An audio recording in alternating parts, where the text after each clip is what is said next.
Cześć! Dzisiejszym odcinkiem Muzycznego Subiektywu rozpoczynam cykl poświęcony okładkom płyt. Oznacza to, że co jakiś czas obok odcinków poświęconych wykonawcom czy konkretnym płytom będę brał też na warsztat same okładki.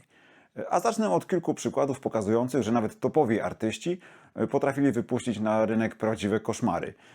A także wyjaśnię, kto jest za to odpowiedzialny. Zapraszam.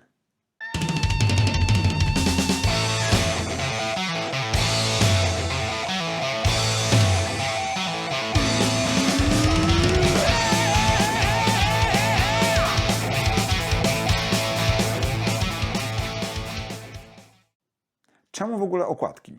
No cóż, uważam, że stanowią integralną część albumu, taką wartość dodaną, a niejednokrotnie można je traktować jako samoistne dzieła sztuki.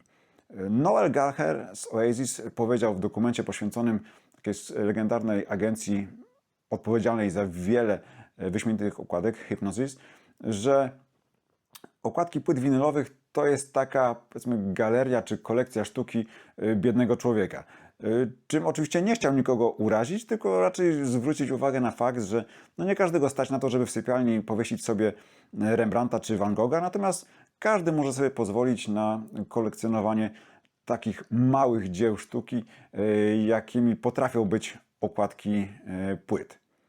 Ja osobiście muszę przyznać, że taka galeria odpowiada mi dużo bardziej niż galeria uznanych dzieł sztuki z wyższej półki.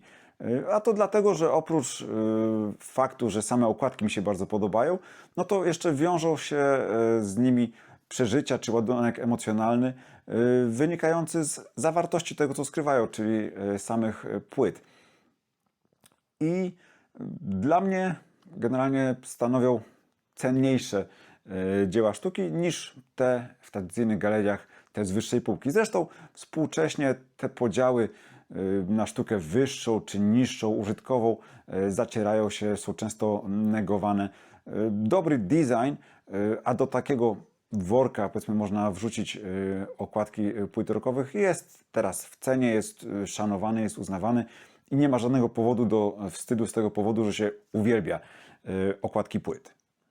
Takim uwielbianym okładkom, uwielbianym nie bez powodu, poświęcę na pewno jeszcze nie jeden odcinek. Ale dzisiaj chciałem zacząć trochę od końca. Z drugiej strony przyjrzeć się najpierw tym okładkom, które przynajmniej w moim odczuciu bardziej zasługują na określenie koszmarne. I od razu zastrzegam, nie chcę skupiać się tutaj na kiepskich okładkach nieznanych artystów. Jest tego dużo w internecie, są całe grupy dedykowane na Facebooku poświęcone takiej tematyce. Zachęcam do eksploracji, bo nie chcę kopać leżącego, ale faktycznie wiele z tych okładek budzi uśmiech, czy nawet wywołuje atak śmiechu. Ja natomiast chciałem się przyjrzeć kilku okładkom topowych artystów, przy których zawsze się zastanawiałem, kto im to zrobił i dlaczego. Teraz już znam odpowiedzi, więc chętnie się nimi z Wami podzielę. Od razu uspokoję wszystkich fanów i posiadaczy klasycznego wydania płyty Mirage zespołu Camel.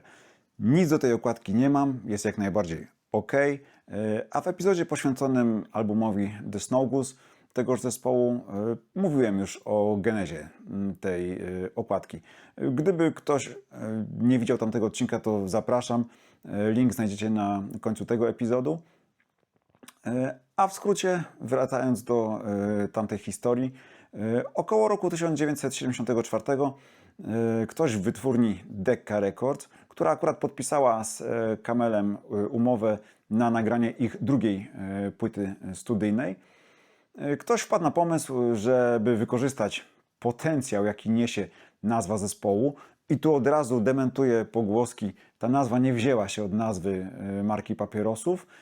Tak naprawdę zespół nie pamięta, jak na niej stanęło, ale dementują, że miało to coś wspólnego, jakiś związek z papierosami. Więc ktoś w wytwórni stwierdził, że skoro jest taka nazwa i jest taka marka papierosów, no to może by je połączyć i jakoś marketingowo podziałać wspólnie.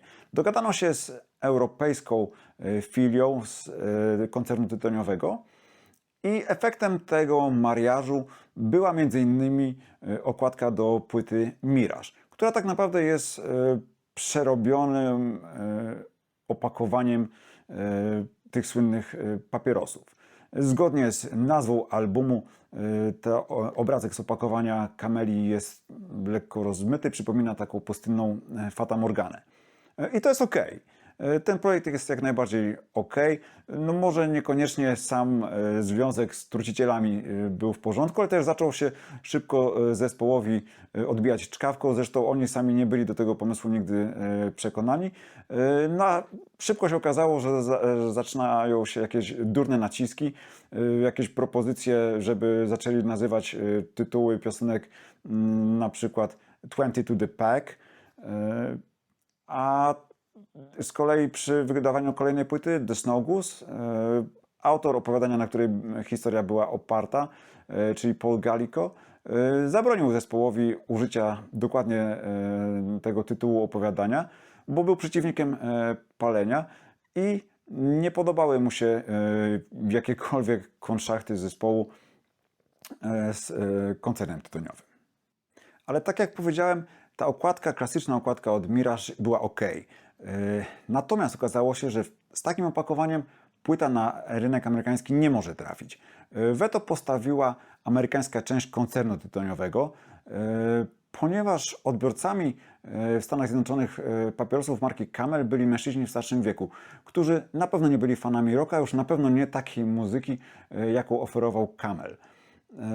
Żeby uniknąć kłopotów prawnych, wytwórnia postanowiła przygotować alternatywną wersję okładki i tym samym cały świat dostał tę wersję klasyczną, a Amerykanie dostali coś, co chyba można określić mianem Frankenmela. I ja rozumiem, brak czasu, może brak odpowiednich funduszy, ale to naprawdę nie tłumaczy tego potworka. Zresztą przyjrzyjcie się sami. Mamy pustynię, więc ok, jest nawiązanie do tych wielbłądzich klimatów. Mamy nawet wielbłąda, przynajmniej została głowa i garb z tyłu jest widoczny. Tylko że naszemu sympatycznemu dromaderowi wyrosły teraz jakieś smocze skrzydła. Wyrósł ogon, który jest taki częściowo, nie wiem, lwi z zakończeniem skorpionim. Więc cały stwór miał chyba przypominać jakąś taką mityczną mantikorę. Tylnie nogi zamieniły się też w smocze łapska pokryte łuskami. Natomiast to i tak jest mały pikuś, bo to, co mnie najbardziej zawsze rozwala na tym obrazku, to są te krótkie rąsie naszego potworka. Z jednej strony w ogóle zamiast przednich nóg dostał nasz wielbłąd ręce, z drugiej są one jakieś takie przypakowane, a przy okazji dziwnie krótkie. No generalnie koleś wygląda jak, nie wiem, T-Rex, który spędził za dużo czasu na siłowni. Więc to jest naprawdę mocne. A jeszcze tymi krótkimi rąsiami on coś tam zbiera z ziemi. I co to jest, ja do końca nie wiem. Wygląda trochę jak jakieś kryształy, ale równie dobrze mogą być to kredki czy ołówki. I co najlepsze, ja to tak odczytuję, że on się chyba tym jeszcze odżywia. Więc no, czapki z głów przed fantazją autora tego projektu. Naprawdę. Całe szczęście muzyka na płycie broniła się dużo lepiej niż opakowanie, ale szczerze muszę przyznać, że gdybym był nabywcą płyt i nie znał zespołu wcześniej, to bym się mocno zastanawiał, czy sięgnąć po tę akurat płytę. Warto wspomnieć, że ofiarami wydania alternatywnej wersji okładki na jeden z rynków padli chociażby Stonesi i to w przypadku jednego z ich najlepszych albumów, czyli Sticky Fingers. O samej płycie na pewno sobie jeszcze powiemy i o okładce też, bo na to zdecydowanie zasługuje. Natomiast już dzisiaj możecie popatrzeć na to, jak wygląda jej alternatywa wypuszczona na rynek hiszpański.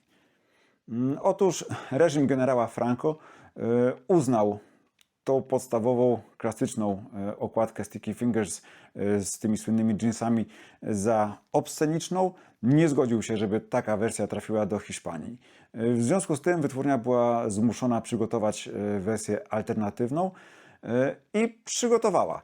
Przy czym w projekcie wzięli udział uznani artyści, nie jakieś no-name'y. Był wśród nich m.in. John Pash, odpowiedzialny za stworzenie słynnego jęzora Stonesów. Projekt, który powstał, przez wiele osób jest uważany za dużo gorszy niż, w sensie dużo bardziej obsceniczny, czy nawet obrzydliwy niż te jeansy z okładki Sticky Fingers, nawet z tym rozpinanym rozporkiem. Cóż więc mamy?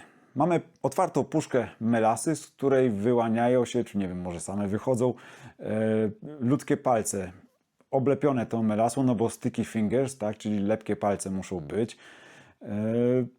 No i okej, jest to może dobre na Halloween, ale przez całą resztę roku ta taka okładka po prostu straszy. No mi się te palce czy ta rączka to kojarzy z tą rączką z rodziny Adamsów.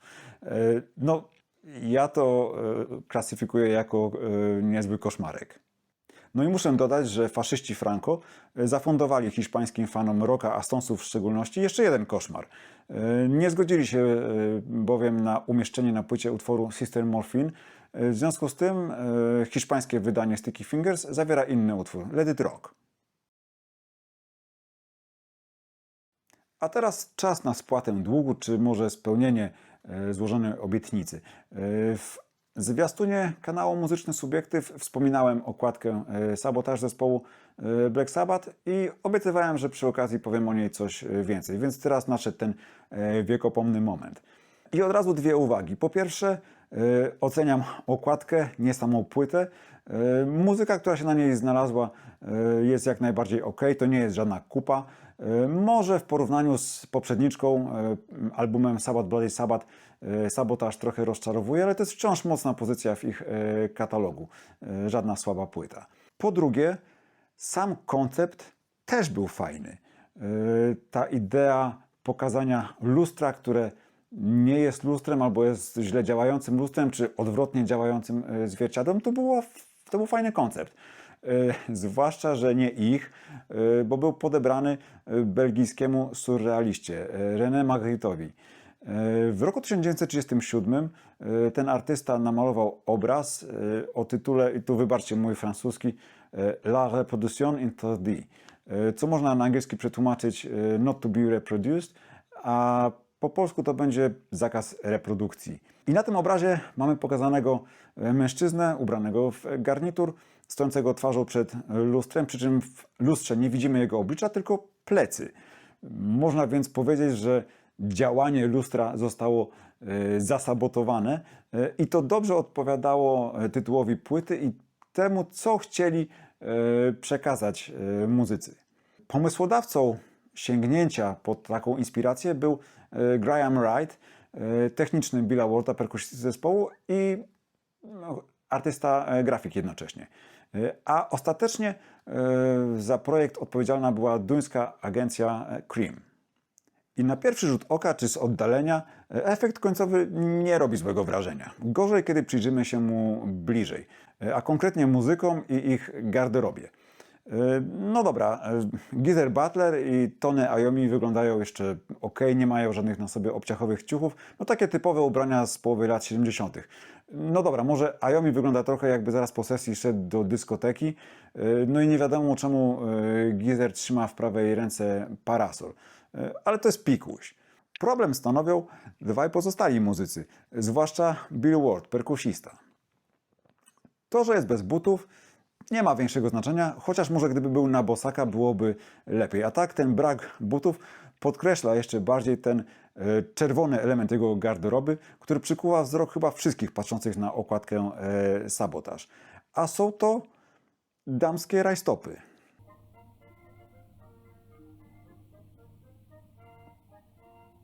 To nieprawda. Jeśli to krewny lub narzeczony Waćpan, boleję, żem tę nowinę powiedział. Tak, Bill Ward nosi na okładce Sabotage czerwone rajty swojej żony. A dlaczego? Bo w studiu pojawił się w bardzo brudnych dżinsach. I kiedy okazało się, że jednak będą robić zdjęcia, na szybko musiał coś wykombinować. Nie wiem, co mu do łba strzeliło, ale wymienił się z żoną i założył jej czerwone rajstopy. Poza tym, jeżeli się przyjrzymy, to nosi na sobie skórzaną kurtkę, ale pod nią już nic. W związku z tym dostrzec można zalążki mięśnia piwnego, co też nie jest zbyt sexy jak na gwiazdę rocka. Ale to nie koniec. I to jest ten moment, który dobrze podkreśla przewagę winyli nad innymi wydawnictwami, o streamingu to w ogóle nie wspominając.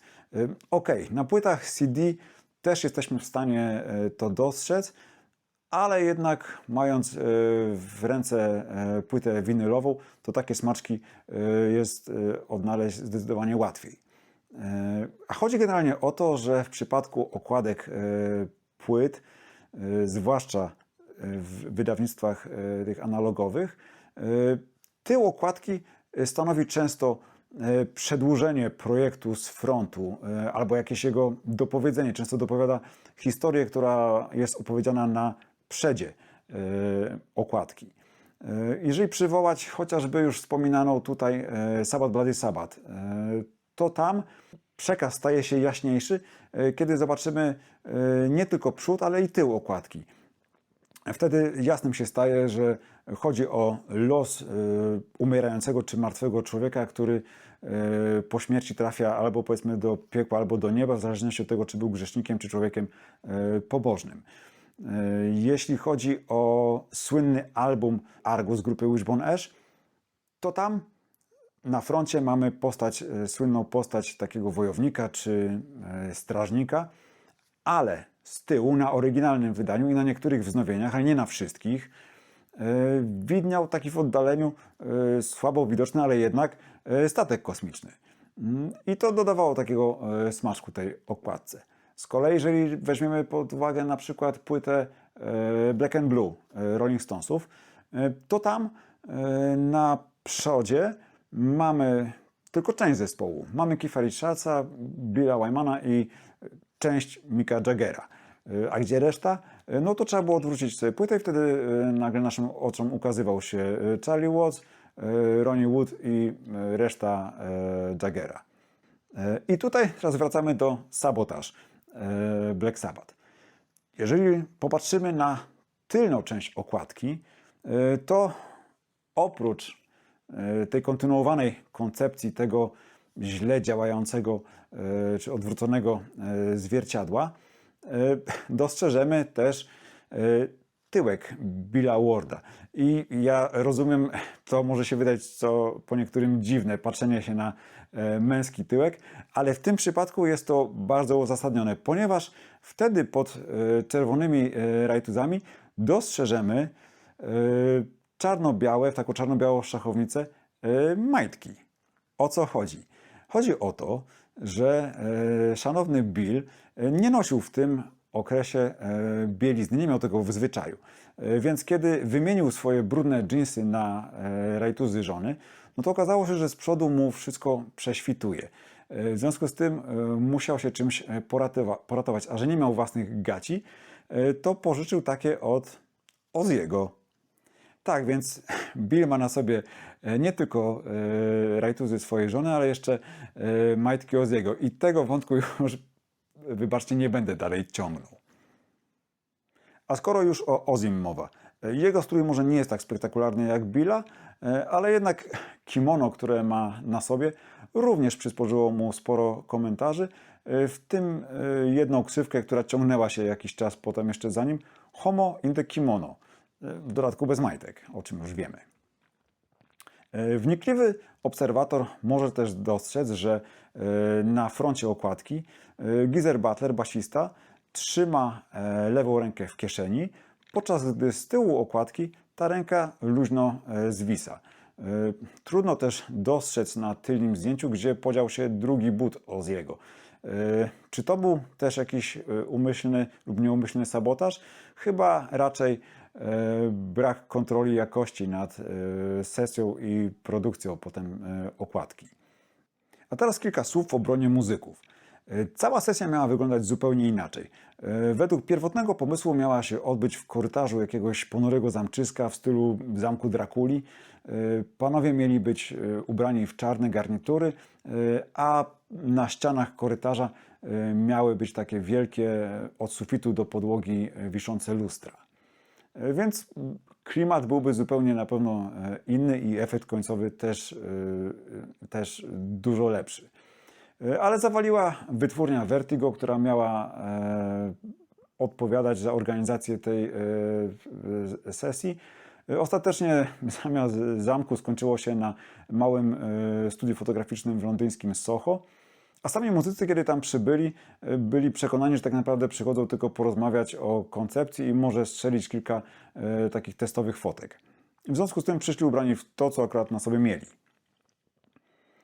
I tutaj kolejny argument obronny. Musimy pamiętać, że w tym okresie wszyscy członkowie Black Sabbath wciągali najróżniejsze substancje, jedne mniej, inne bardziej legalne i mogły one powodować zaćmienie umysłu, który przełożył się na to przygotowanie do sesji. Jakby nie było, efekt końcowy wylądował nieoczekiwanie na okładce faktycznej z przodu i z tyłu. Muzycy, kiedy to zobaczyli, wpadli w szał. Od razu zapałali gorącą nienawiścią do tej okładki, ale okazało się, że już jest za późno. I album zatytułowany Sabotaż, dlatego że ten tytuł miał oddawać frustrację, jaką muzycy akurat przeżywali w związku z tym, że sporą część czasu spędzali na sali sądowej walcząc ze swoim byłym menadżerem. Ten tytuł niestety oddaje też trochę to, co stało się z tą okładką. Można ją traktować trochę w kategorii autosabotażu czy takiego, nie wiem, strzału w stopę. Aha, jeszcze jedna dygresja. Pojawiają się czasami takie opinie, że S użyte w nazwie zespołu na tej okładce i w tytule albumu nawiązuje do znanego znaku słynnej zbrodniczej formacji hitlerowskiej. Nic z tych rzeczy, dementuję, wszelkie podobieństwo jest przypadkowe i niezamierzone. A na pocieszenie mogę dodać, że mogło być jeszcze gorzej. Czego dowodem okładka od płyty Born Again. A zresztą słynny Paranoid też nie ma specjalnie powodów do dumy, jeśli chodzi o okładkę. Ale o nich może powiemy sobie innym razem. Czas oddać pole kolejnym artystom. Żeby nie było, że tragiczne okładki zdarzały się tylko kiedyś, to przykład z roku 2003, płyta Deep Purple zatytułowana, no jakżeby inaczej, Bananas. Nie wiem, co sądzicie o tym projekcie, o samym tytule. Dla mnie to jest porażka. Zwłaszcza jak na hard rockową kapelę z takim stażem, z takim dorobkiem. Nie wiem, co oni chcieli osiągnąć. Znaczy wiem, zaraz powiem, ale nie wiem, może gdzieś z tyłu głowy mieli też udział w rankingu na najbardziej beznadziejne okładki, ale nie odrobili zadania domowego, bo okładka z bananami już jest. Natomiast podobnie jak w przypadku Sabotaż, nie oceniam zawartości, która de facto jest diametralnie odmienna od projektu okładki, to znaczy jest bardzo dobra. Ja osobiście uważam, że to jest jedna z najlepszych płyt nagranych ze Steve'em Morsem, czyli jednak oceniam. No dobra. Jest to jedna z najlepszych płyt nagranych ze Steve'em Morsem. Nie rozumiem, czemu część fanów ma o niej bardzo złe zdanie. No ale każdy ma prawo do własnego zdania. To jest muzyczny subiektyw i ja ją tutaj oceniam wysoko.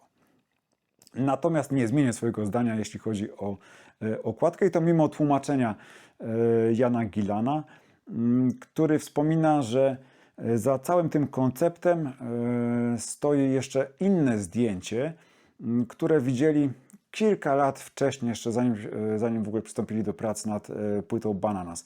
Było to zdjęcie jakiegoś Wietnamczyka pchającego na rowerze komicznie wielką górę bananów. Zdjęcie bardzo zespół rozbawiło, ale u Gillana wywołało też taki, powiedzmy, potok myśli, strumień świadomości. Muzyk zastanowił się najpierw, ciekawe, czy któryś z tych bananów trafi do Unii Europejskiej. Potem sam sobie odpowiedział, że na pewno nie, bo przecież u nas są restrykcje dotyczące rozmiarów czy jakości wszystkiego, co jest do nas sprowadzane. Zasady są tak restrykcyjne, że mogą im sprostać tylko jakieś wielkie koncerny hodowlane. A stąd była już krótka droga do myśli, że Narzucane są nam różne prawa czy obostrzenia, które niekoniecznie muszą się nam podobać i to ogranicza naszą wolność. Także dopisał sobie do tego komicznego zdjęcia całkiem niezłą filozofię. Kilka lat później, kiedy zespół siedział w studiu, nagrywał płytę, ktoś w chwili jakiegoś najwyraźniej napięcia między muzykami użył sformułowania go bananas, czyli zwariować, oszaleć, zbzikować. I to uruchomiło gdzieś na nowo te skojarzenia z tymi bananami w głowie Gillana. Przypomniał sobie to zdjęcie i stąd wziął się pomysł na nazwę płyty. Zdjęcie z tego Wietnamczyka wykorzystano z tyłu. Naprzód trafiło inne zdjęcie też z bananami wykonane przez menadżera Purpley Bruce'a Payne'a. A sam Gillan, mimo oburzenia fanów, którzy bardzo negatywnie zareagowali, słysząc tylko, że płyta będzie nazywała się Bananas, ciągnął koncept, żartując, że tak, płyta będzie nazywała się Bananas i wyjdzie wtedy, kiedy dojrzeje. Jakby nie było, ja sięgając po nią, staram się wzrokiem omijać tę okładkę. Na zakończenie projekt, który przez muzyków został zaakceptowany i doskonale odpowiadał ich wizji artystycznej. Mowa o unikatowej pierwszej okładce amerykańskiej składanki The Beatles Yesterday and Today, wydanej 15 czerwca 1966 roku. Określanej często mianem rzeźnickiej, ponieważ czwórka z Liverpoolu przedstawiona jest na niej w białych kitlach i obłożona jest lalkami z poucinanymi głowami oraz kawałkami surowego, krwistego mięsa. Okładka była odpowiedzią artystów na praktyki amerykańskiej wytwórni Capitol, która lubowała się w takim rzeźnickim traktowaniu ich płyt. Capitol potrafił brać brytyjskie wydania płyt Beatlesów i ciąć je do woli, wybierając co smaczniejsze fragmenty i tworząc z nich nowe składanki wypuszczane na rynek amerykański. I nie inaczej było w przypadku tej składanki Yesterday and Today, na którą złożyły się utwory z płyt Help i Rubber Soul, z niewydanej jeszcze Revolver oraz singla Day Tripper We Can Work It Out. W odpowiedzi Beatlesi naciskali, aby płytę wydać z tym rzeźnickim zdjęciem Roberta Whitakera, co Paul McCartney argumentował jako ich głos w debacie o wojnie w Wietnamie. Na ile był to zaangażowany komentarz, a na ile zemsta na wytwórni, trudno powiedzieć. Raczej chodziło o to drugie, bo po wtopie, jaką Capitol zaliczył z tą składanką, już nigdy więcej nie dopuszczali się takich operacji na utworach Beatlesów. A co się stało? Stało się to, że wyprodukowano 750 000 płyt, które rozesłano po całym kraju, po całych Stanach. Trafiły do sklepów, do rozgłośni radiowych, do recenzentów. Efekt był natychmiastowy. Głosy oburzenia, skargi, groźby. Capitol musiał w te pędy przeprowadzić coś, co nazwano Operation Retrieve, czyli operacją odzysk. I musiał na własny koszt sprowadzić wszystkie płyty z powrotem, wymienić okładki i produkt znowu wprowadzić na rynek. Był to pierwszy w historii przypadek, kiedy płytę wycofano ze sprzedaży na skutek protestu społecznego. A podejrzewam, że Lennon i spółka zacierali tylko ręce i śmiali się do rozpuku starapatów chciwej wytwórni. I tym samym ta koszmarna okładka stała się de facto koszmarem Capitolu. Pierwotnie założono, że płyty zostaną zniszczone, wytłoczy się nowe ze zmienioną okładką. Ktoś potem jednak w wytwórni stwierdził, że taniej będzie przykleić nowe zdjęcie na płyty już istniejące i tak zmodyfikowany produkt ponownie wysłać na rynek. I tak zrobiono z większością nakładu.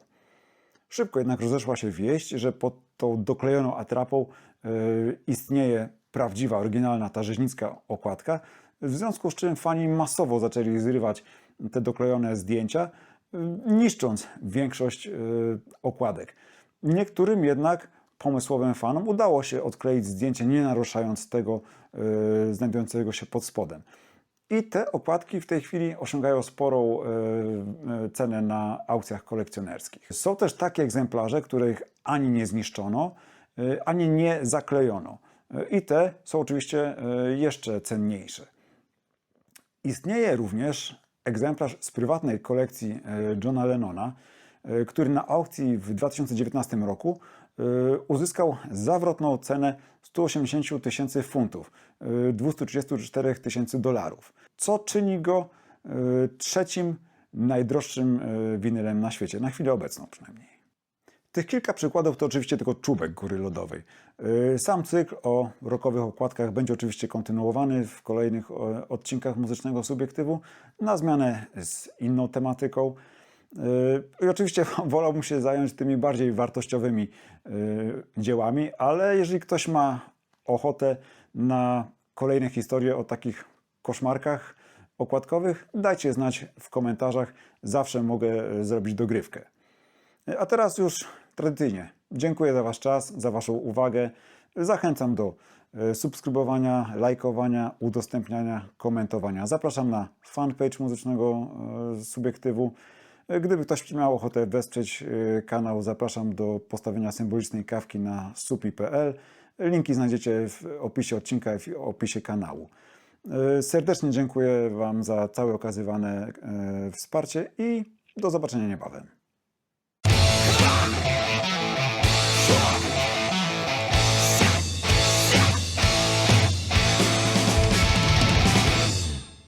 No dobra, nie mogłem się opanować. Muszę Wam pokazać tych kilka okładek. Taki miałem przy nich atak śmiechu, czego i Wam życzę. Pozdrawiam.